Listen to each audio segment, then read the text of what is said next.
श्री हरि विष्णु भगवान की जय। निर्जला एकादशी की जय। 25 जून को पढ़ने वाली निर्जला एकादशी के कथा का महात्म्य श्रवण कर लेते हैं।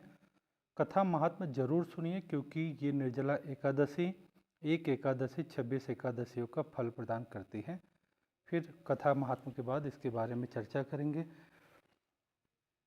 युधिष्ठिर ने कहा, जनार्दन, ज्येष्ठ मास के शुक्ल पक्ष में जो एकादशी पड़ती हो, कृपया उसका वर्णन कीजिए।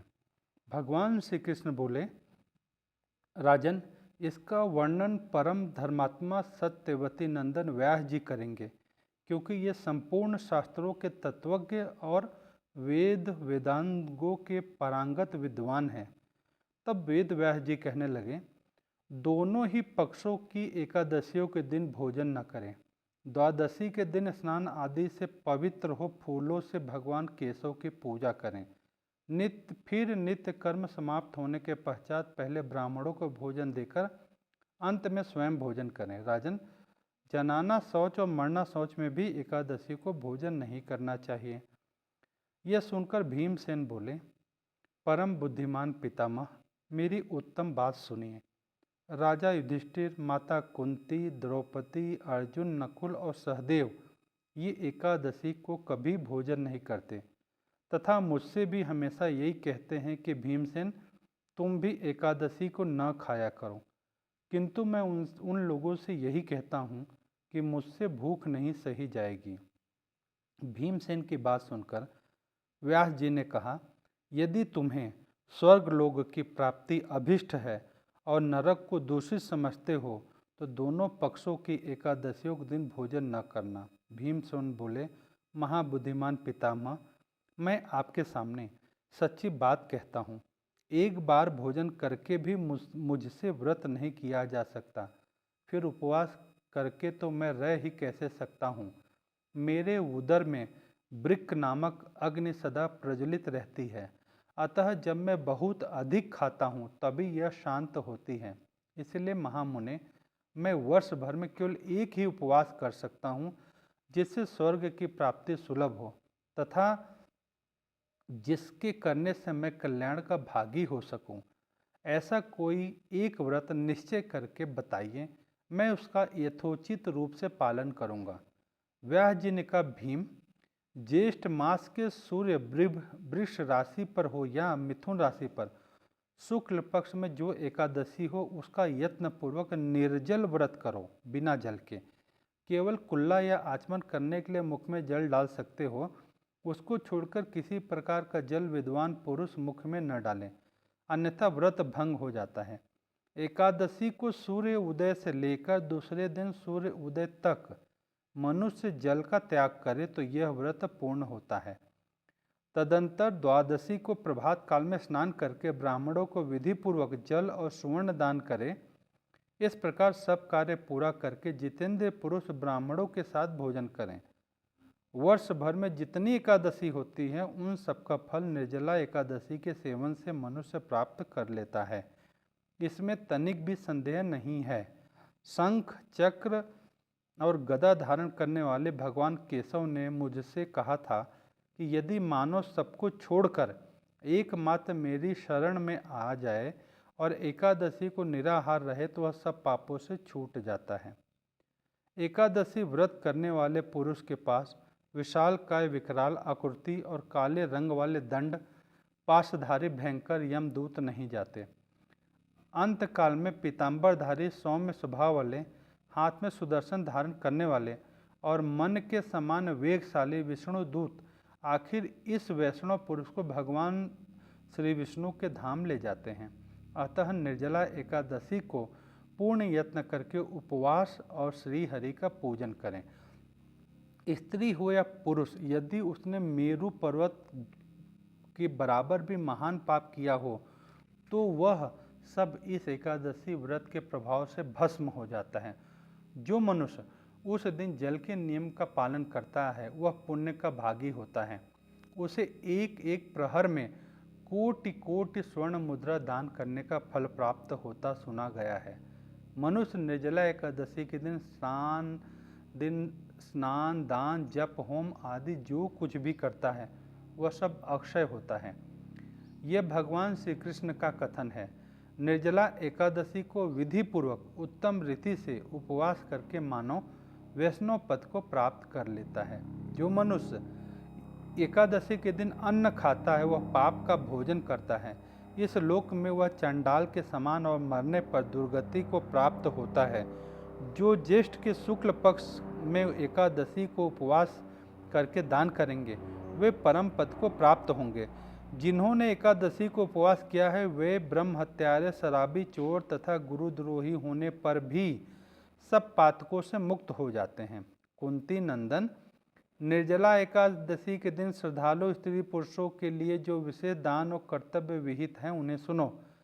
उस दिन जल में शयन करने वाले भगवान विष्णु का पूजन, जलमय धेनु का दान करना चाहिए अथवा प्रत्यक्ष धेनु और घृतमय धेनु का दान उचित है।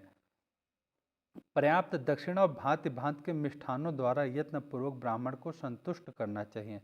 ऐसा करने से ब्राह्मण अवश्य संतुष्ट होते हैं। उनके संतुष्ट होने पर श्रीहरि मोक्ष प्रदान करते हैं। जिन्होंने सम, दम और दान में प्रवृत्त हो श्रीहरि की पूजा और रात्रि में जागरण करते हुए इस निर्जला एकादशी का व्रत किया है, उन्होंने अपने साथ ही बीती हुई 100 पीढ़ियों को और आने वाली 100 पीढ़ियों को भगवान वासुदेव के परम धाम में पहुंचा दिया है। निर्जला एकादशी के दिन अन्न, वस्त्र, गौ, जल, शैया, सुंदर आसन, कमंडलों तथा छाता दान करने चाहिए।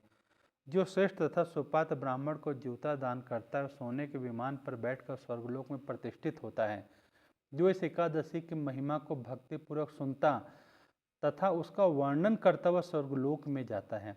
चतुर्दशी युक्त अमावस्या को सूर्य ग्रहण के समय श्राद्ध करके मनुष्य जिस फल को प्राप्त करता है वही फल इसके श्रवण से भी प्राप्त होता है। पहले दंत धावन करके यह नियम लेना चाहिए कि मैं भगवान केशव की प्रसन्नता के लिए एकादशी को निराहार रहकर आचमन के सिवाय दूसरे जल का भी त्याग करूंगा। द्वादशी को देव देवेश्वर भगवान विष्णु का पूजन करना चाहिए। गंध, धूप, पुष्प और सुंदर वस्त्र से विधि पूर्वक पूजन करके जल के घड़े के दान का संकल्प करते हुए निम्नांकित मंत्र का उच्चारण करें। देव देव ऋषिकेश संसारावतारकः उदय कुंभ प्रदानेन नयमा परमागतिम।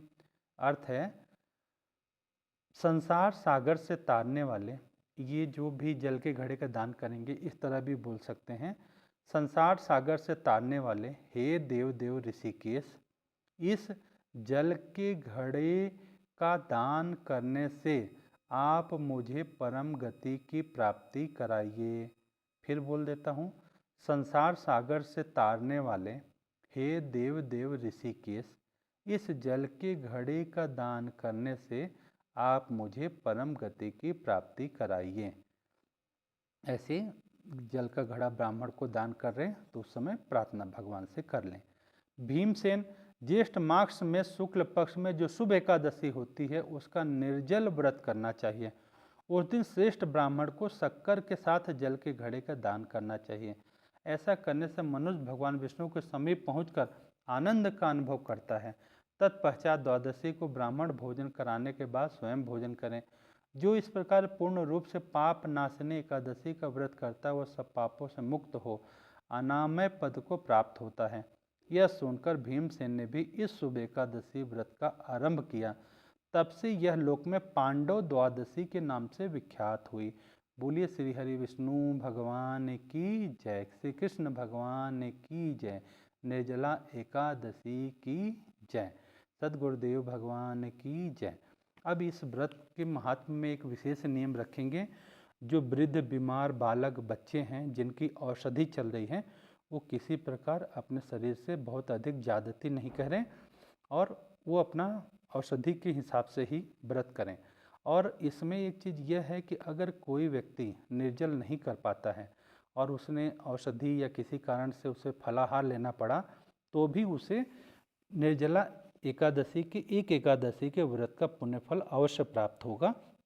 वैसे निर्जला करने से पूरा जो 26 एकादशियां हैं, 2 अधिक मास की जोड़ के उन 26 एकादशियों के व्रत का पुण्यफल प्राप्त हो जाता है।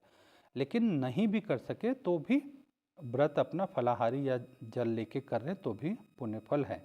दूसरी चीज़, जैसे इसमें कहा गया कि एक एक प्रहर भी अगर निर्जला रह लेते हैं तो कोटि कोटि करोड़ों करोड़ों स्वर्ण मुद्रा दान करने का फल मिलता है। तो इसमें हम सभी को, ये जो समर्थवान है, स्वस्थ हैं, जिन्होंने कभी व्रत नहीं रखा है, उन्हें भी प्रयास करना चाहिए कि हम सूर्य उदय से पहले, मतलब 3 से 4, साढ़े 4 बजे के बीच में खूब जल पी लें।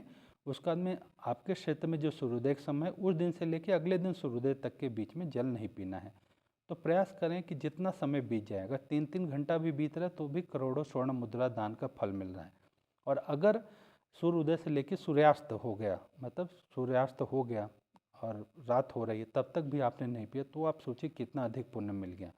और अगर कहीं ईश्वर की कृपा हुई, आपने हिम्मत किया और पूरा रात भी बीत गई और सुबह सूर्योदय तक आपने निर्जला रख लिया, सूर्योदय उदय हुई, उसके बाद में सूर्य भगवान को जल दान करके उसके बाद में आपने जल ग्रहण किया, तो मत पूछिए कि कितना अधिक पुण्य फल प्राप्त होगा। तो हम प्रयास सभी जरूर करें, कुछ भी चीज़ कठिन नहीं होता, हिम्मत रखें। एकादशी की पहली रात्रि को, शाम को बहुत अल्पाहार भोजन लें, गरिष्ठ भोजन करें ही ना, समय से भोजन कर लें, अल्पाहार करें और दूसरे दिन सुबह जल खूब बढ़िया पी लें, भगवान का ध्यान करें, सारा दिन जितना हो जप करें। दिन में कोशिश करें कि ना सोएं ताकि रात्रि आराम से बीत जाए, क्योंकि दिन में अगर सो लेंगे तो रात में नींद नहीं आएगी, तो थोड़ा कठिन लगेगा। इस तरह से प्रयास करें और सबका मंगल हो, ऐसे मंगल कामना। और एकादशी महात्मा सुनने और उसको बताने का भी पुण्य फल बताया गया है, तो आप इस महात्मा को अवश्य सुनिए और अपने जितने भी सगे संबंधी हैं उन सभी को यह वीडियो जरूर भेज दीजिए, ताकि सब कुछ न कुछ ऐसे परम निर्जला एकादशी के दिन अपने पितरों के लिए, घर परिवार के लिए इस व्रत का मंगल विधान कर सके। सबका मंगल हो, सबका कल्याण हो। सबको हरिओम।